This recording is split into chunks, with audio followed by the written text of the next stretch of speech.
Hey everybody, welcome to Drive Thru Review 432. Today we're going to talk about the Grizzled, and this is a game from, believe it or not, Cool Mini or Not, and there are absolutely no minis in this game. It is a cooperative card game, and all of the players represent soldiers that are in a trench in World War I, basically trying to survive through a few days until the war ends and dealing with these sort of different stressful situations. Now, it's a fairly abstract and simple card game, but there is definitely some strategy and some different sort of thoughts that you need to put into the different cards that you play.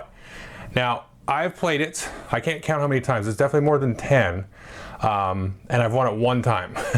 So it's difficult to play, and as you learn the game, I'll kind of talk more about this at the end, but as you learn the game, you start to figure out when good things to do are good and when you make mistakes, and then you'll learn from that and move on to the next play. So even the games now that we're losing are very close and tight, and so that's a good sign.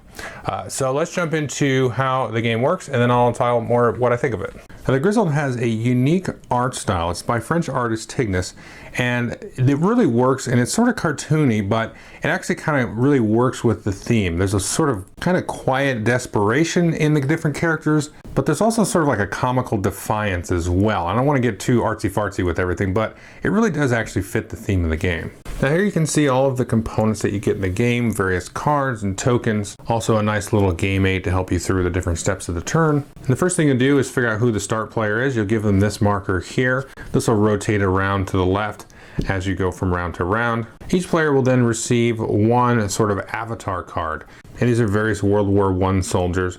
And the thing to note about these different cards is each of these has a different good luck charm, and this is sort of like that character's specialty. And you can see above the little four-leaf clover there's a symbol, and these are sort of the negative symbols that you're going to have to be dealing with throughout the course of the game.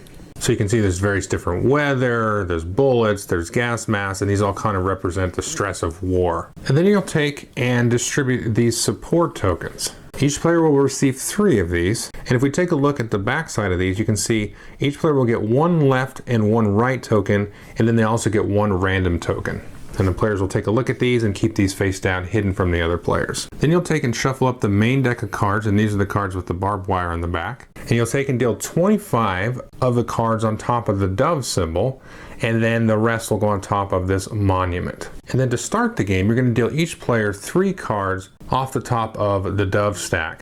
And there's 2 types of cards that you can see in the game. First, we have these trial cards here, and you can see a variety of symbols and weather. So the card on the left shows a whistle and also in the snow. And the card on the right has each of the symbols that's possible. So we can have gas masks, we can have whistles, bullets, and then we can have night, snow, and rain. Now this example is obviously the worst card because it has 1 of each symbol, and you're trying to avoid 3 matching symbols. So if you ever have 3 gas masks or 3 rain or 3 night, then you'll have lost the round. The second type of card are these hard knocks cards, and they have a little sort of lightning bolt on top.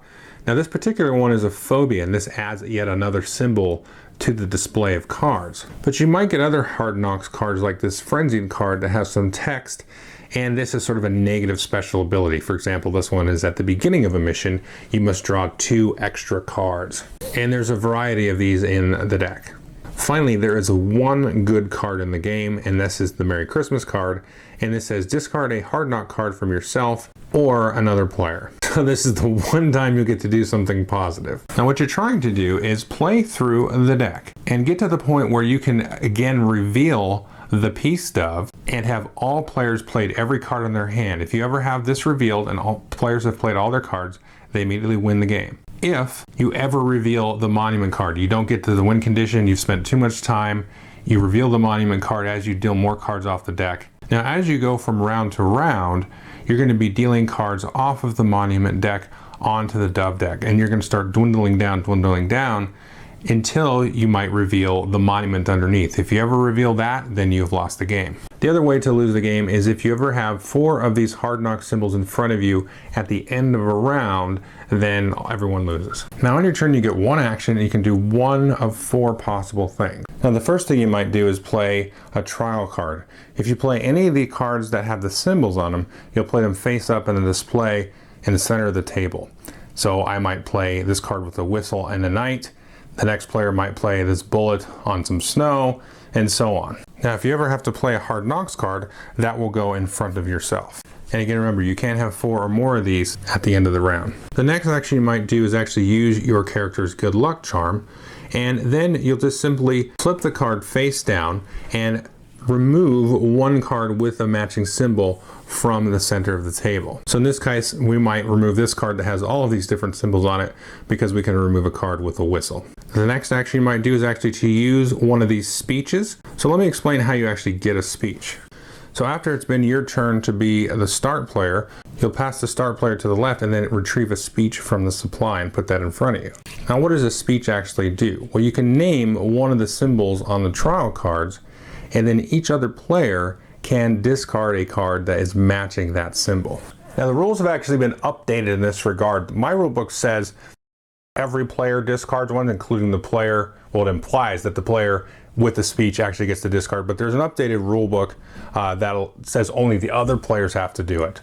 So it's very interesting to actually sort of play it both ways, which I have, but we'll talk more about that in the review. Finally, the player can withdraw, and they'll take one of the support tiles in front of them. They'll choose one, and they'll go ahead and put it face down on their character card. Now, it's important to note that any symbols on the different hard knocks cards, so let's say we had this phobia here with the whistle, that is no longer considered in place. This can be kind of useful to remove a symbol, but it also has a negative effect that if somebody uses a speech, then anybody that's withdrawn here can't make use of it. Now, the round will end either negatively or positively. Again, if you ever have 3 of the same symbol, in this case we have either 3 snow or 3 whistles, then we're going to take and we're going to grab all the cards that have been played in the center, shuffle them up, and then put them back on top of the dove deck. Now, if we gone through the round successfully, everybody had played cards and then finally withdrawn without hitting 3 symbols, we can take and remove those cards from the game, and I usually just stick them here on the player aid. At this point, everybody's going to reveal their support tokens, and then you're going to pass those tokens to the player on your left or right. Now, the player that receives the most in that round, so let's say in this particular round 3 of them came to me, I get to do one of a couple of things. Now, if we had lost the round and busted out, I could only remove one of my hard knocks cards. If we had won the round, then I could remove up to 2 of them, or I would have the choice to reactivate my special ability, turning my lucky charm face up. At that point, we're going to count all the cards in all of the players' hands, and then we'll take and move that many cards from the monument side over to the dove side. And you always do a minimum of 3 cards. Again, if you ever deplete the cards on top of the monument deck, then you'll have lost the game. So that is the Grizzled. What I think of it? Well, it's very difficult, first of all. Like I said, I only won it the one time, but we've gotten close several times from there. But it is a really interesting game as sort of the co-op experience and how that happens. Now, it reminds me a lot of ways of Hanabi, where you can't talk. You can't tell people what you have in your hand. You can't tell them where you're setting the support tokens. You have to sort of deduce and sort of learn as a group what the best way to play is. And I played this a few times at Gen Con and then recently with my work group at lunch. And so having had the opportunity to sit down and play with the same group over and over again, that's made it a lot more interesting because you sort of get at each other's tendencies and what they tend to play in different situations.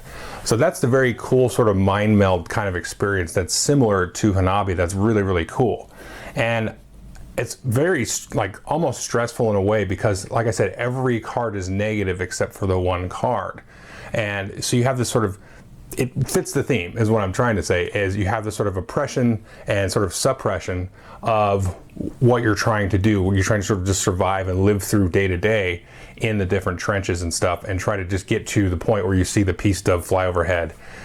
So that is a really kind of a different mindset to be in. And like I said, it's almost like sort of a collective deduction aspect where you sort of try to count cards, but you can't really talk about it too much because you might give away a hint. And you sort of try to time everything because everything is bad.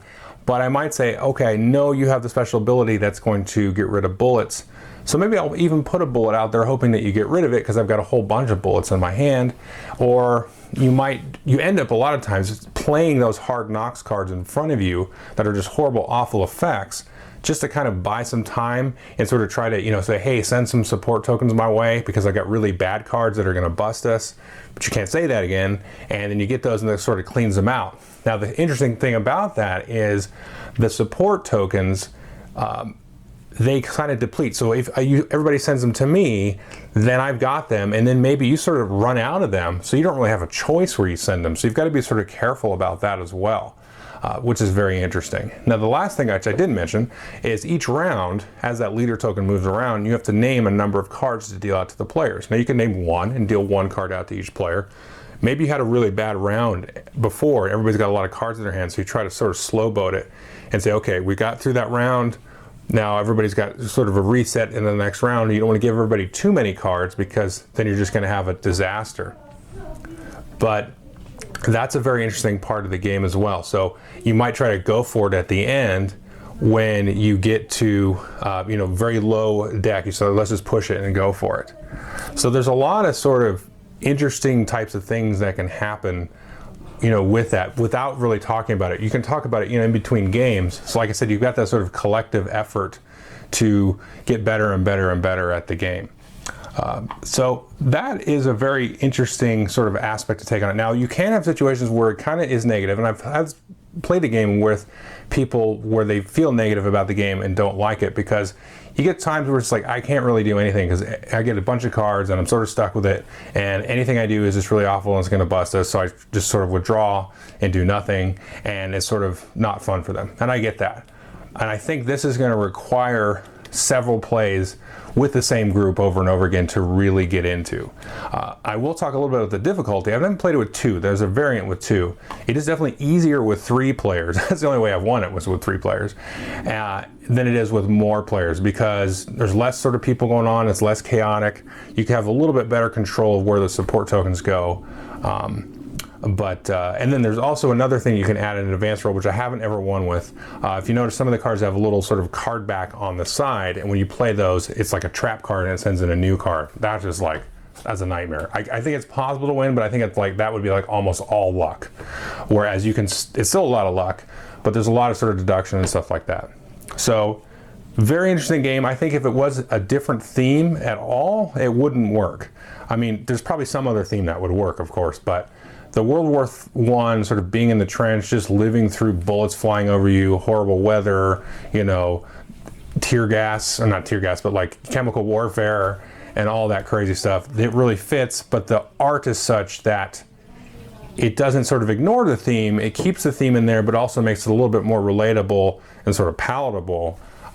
So very interesting game, and I'm sort of glad that Cool Mini or Not decided to bring this over. Now, it was published by, let's see, Sweet Games in France, and I'm glad that they brought it over because it's a very interesting experience. I definitely recommend everybody at least give it a shot and give it several plays and sort of get that, you know, sort of dialogue happening with your group over the course of several games. All right, thanks.